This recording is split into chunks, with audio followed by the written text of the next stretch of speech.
The bullet hole in the Sands Hotel dressing room mirror was still warm when Vincent the Voice Romano realized he had made the biggest mistake of his criminal career. It was October 12, 1971, and Romano's enforcer had just fired a warning shot that missed Dean Martin's head by 3 inches, shattering the mirror that had reflected the faces of Vegas legends for 2 decades. What happened in the next 10 minutes, when Dean Martin calmly lit a cigarette while staring down 3 armed men, wouldn't just end Romano's extortion operation. It would prove that some performers refuse to dance to anyone's tune, even when the music is being played by killers. The Copa room at the Sands Hotel existed in a permanent state of controlled darkness, where cigarette smoke mixed with ambition and desperation in equal measure. Red velvet banquets lined the walls like confessionals, each table positioned to offer optimal views of both the stage and the exits. Crystal chandeliers hung like frozen fireworks against the black ceiling, their light filtered through decades of tobacco haze to create an amber glow that made everyone look either beautiful or dangerous, depending on the angle. At 11:47 p.m. on a Tuesday night in October, the room held its breath as Dean Martin walked through the backstage corridors toward a confrontation that would reshape the balance of power in Las Vegas forever. Vincent Romano had arrived in Las Vegas 18 months earlier with the kind of credentials that opened doors and closed mouths throughout the entertainment district.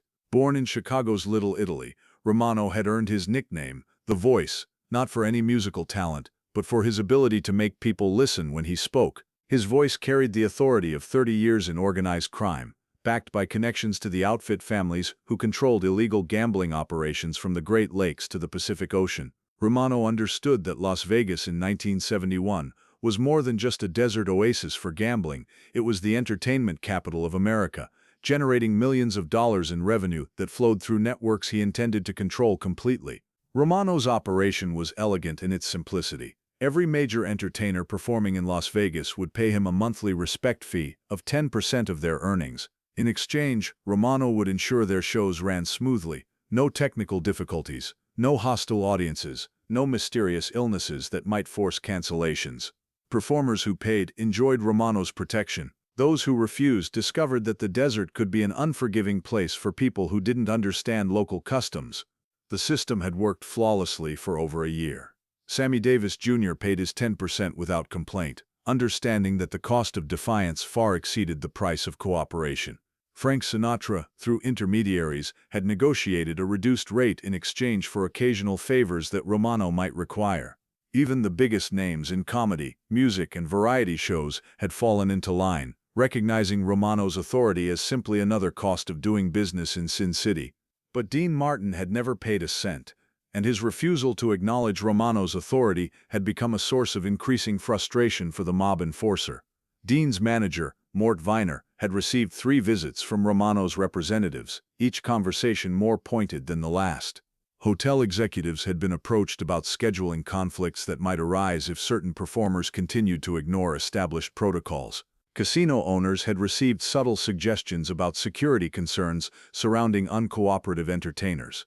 Dean's response to each escalating threat had been the same: a shrug, a drink, and a return to whatever he had been doing before the interruption. He performed his shows with the same effortless cool that had made him famous, apparently unaware that his defiance was being interpreted as a challenge to Romano's authority throughout the Vegas underworld. The situation had reached a breaking point 3 weeks earlier, when Romano decided to demonstrate the consequences of non-compliance in a more direct manner. Dean's Thursday night show at the Sands had been plagued by mysterious technical problems, microphones that cut out during key songs, lighting equipment that malfunctioned at crucial moments, sound systems that produced feedback at precisely the wrong times. The show had been a disaster by Dean Martin's standards, though he had handled each crisis with the grace of a professional who had seen everything the entertainment business could throw at him. After the show, Romano himself had appeared in Dean's dressing room, accompanied by 2 men whose expensive suits couldn't quite conceal the violence that defined their professions. "Dean," Romano had said, settling his considerable bulk into the leather chair across from Dean's mirror, "we need to talk about business, Las Vegas business." Dean had continued removing his stage makeup, apparently more interested in the process than in Romano's presence. "Vincent, right? I've heard about you. People say you're connected. People say a lot of things. What matters is what people do. What matters is showing proper respect for the way things work in this town." Dean had turned in his chair, looking directly at Romano for the first time. "And how do things work, Vincent?" "Simple. Performers pay a small fee for protection, 10% of gross earnings. In exchange, shows run smoothly, audiences are appreciative, technical problems disappear." Dean had lit a cigarette, the flame from his lighter briefly illuminating his face in the dim dressing room. "And if performers don't want to pay this fee?" Romano had smiled, the expression containing no warmth whatsoever. "Then they learn about the other side of Las Vegas, the side that isn't so friendly to outsiders who don't respect local customs." Dean had taken a long drag from his cigarette, exhaling the smoke slowly while maintaining eye contact with Romano. "Vincent, let me ask you something. Do you know what I was doing before I became a singer?" Romano had shifted uncomfortably. The question wasn't what he had expected. "I was a blackjack dealer in illegal gambling dens. I dealt cards for men who would kill someone over a $50 debt. I've been threatened by professionals who made their living through violence, and I learned something important from that experience." Dean had leaned forward slightly, his voice dropping to barely above a whisper. "The men who had real power never needed to tell you about it. They just had it. The ones who talked about respect and fees and consequences. Those were usually the ones who were trying to convince themselves they were important." The silence that followed had been dangerous, filled with the kind of tension that precedes either violence or retreat. Romano's companions had tensed, hands moving toward concealed weapons, waiting for a signal from their boss. But Romano had surprised them by laughing, a sound like glass breaking in a distant room. "You've got balls, Dean, I'll give you that. But balls don't stop bullets, and they don't prevent accidents. This is your only warning. Pay the fee, or learn why everyone else in this town does." Dean had stubbed out his cigarette and returned to cleaning his face. "Thanks for stopping by, Vincent. Always a pleasure to meet new fans." Romano had left without another word, but his message had been delivered with the clarity of a funeral bell. Dean Martin had 1 week to reconsider his position, or face consequences that would extend far beyond missed cues and faulty microphones. The week had passed without any communication from Dean's camp, and Romano had interpreted the silence as arrogance that required immediate correction. The plan was elegant in its directness. During Dean's Saturday night show, Romano's men would enter his dressing room and provide a more persuasive argument for cooperation. Not enough violence to cause permanent damage, but sufficient intimidation to ensure compliance. What Romano hadn't anticipated was Dean Martin's own preparations during that week of silence. While Romano had been planning escalation, Dean had been making phone calls to contacts developed during 30 years in show business. FBI agents who had once sought his cooperation in investigations of organized crime, casino security chiefs who owed their jobs to Dean's recommendations, even certain figures in the legitimate business community who had grown tired of Romano's expanding influence. The confrontation began at 11:30 p.m., 15 minutes before Dean's late show was scheduled to end.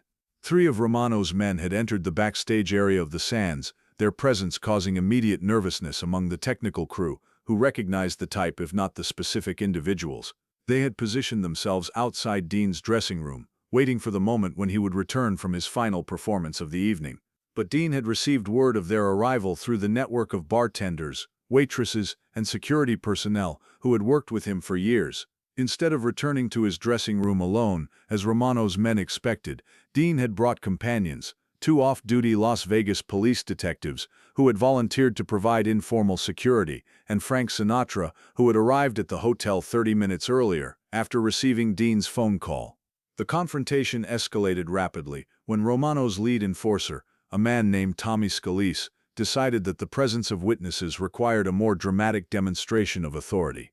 As Dean opened his dressing room door, Scalise had produced a .38 revolver and fired a single shot into the mirror above Dean's makeup table. The sound of the gunshot had echoed through the backstage corridors like thunder, causing chorus girls to scream and technical crew members to dive for cover. But Dean Martin had simply closed the door behind him, effectively trapping himself in the small room with 3 armed men, and calmly reached for his cigarettes. "Gentlemen," Dean had said, lighting a cigarette with hands that showed no tremor, "I think you've made your point. Now let me make mine." Scalise had kept the gun pointed in Dean's general direction, though his confidence had been shaken by Dean's lack of reaction to the gunshot. "Mr. Romano wants to see you respect the rules, Dean. Pay your fee, and this all goes away." Dean had taken a long drag from his cigarette, then walked to his dressing table and poured himself a scotch from the bottle he kept there. "Tommy, right? Tommy Scalise? You're from Chicago originally. Your mother lives on Taylor Street. Your sister works at the phone company. The color had drained from Scalise's face. Dean's knowledge of personal details suggested connections that Scalise hadn't anticipated. Here's what's going to happen. Dean had continued conversationally. You're going to put that gun away. You're going to walk out of my dressing room. And you're going to tell Vincent Romano that his protection racket in Las Vegas is finished. One of Scalise's companions, a younger man with nervous eyes, had laughed shakily. You're outnumbered, Dean. 3 against 1. Dean had smiled, the expression carrying no humor. Actually, it's 3 against about 50. Did you notice the people who followed you back here?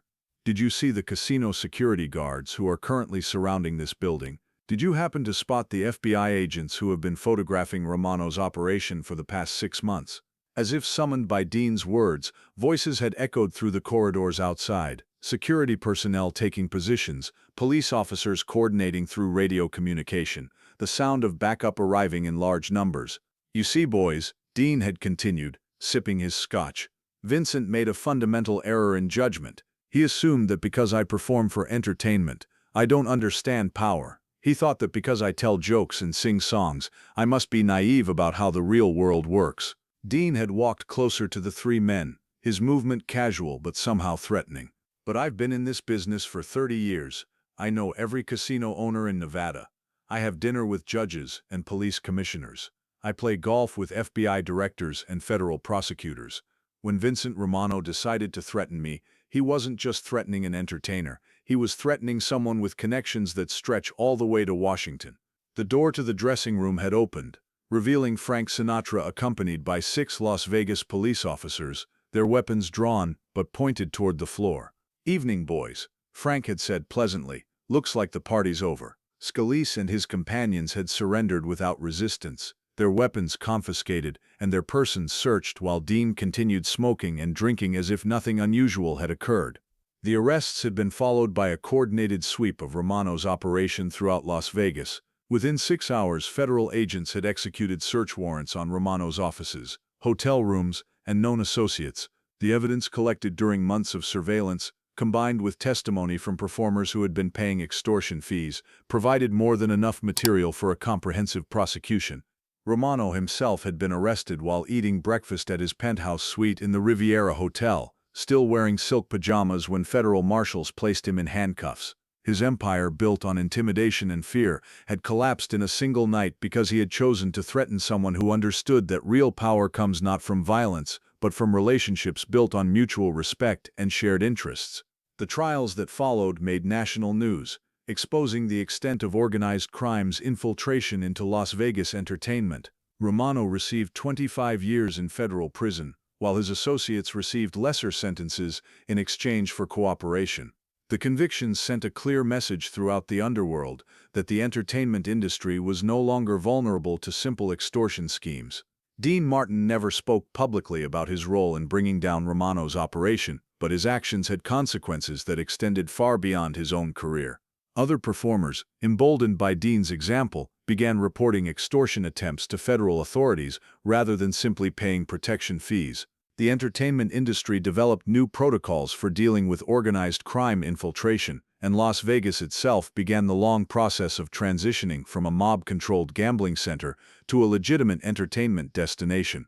Years later, when asked about the night he faced down 3 armed men in his dressing room, Dean would simply shrug and say, "Sometimes you have to stand up to bullies. The only thing they understand is strength, and the only way to show strength is to refuse to be intimidated." The lesson of October 12, 1971, wasn't about organized crime or Las Vegas corruption, though it involved both. It was about the moment when an individual must choose between personal safety and fundamental principles. It was about the recognition that some freedoms, the right to work without paying extortion, the right to perform without external control, must be defended regardless of the personal cost. Vincent Romano had built his operation on the assumption that everyone could be intimidated, that sufficient threat of violence would ensure compliance from even the most successful entertainers. He discovered, in the backstage corridors of the Sands Hotel, that some people refused to be controlled by anyone, regardless of the consequences. Dean Martin proved that night that courage doesn't always come in dramatic gestures or public declarations. Sometimes it comes in the form of a man who simply refuses to pay protection money, who lights a cigarette while staring down armed men, who understands that real power comes from connections built on respect rather than fear. Romano spent the remainder of his life in federal prison, his empire destroyed by his decision to threaten someone who possessed the one thing his violence couldn't overcome: the courage to say no and the connections to make that refusal stick. And Dean Martin continued performing in Las Vegas for 2 more decades, his shows running smoothly, not because he paid protection fees, but because he had proven that some performers will never dance to a tune they didn't choose to hear.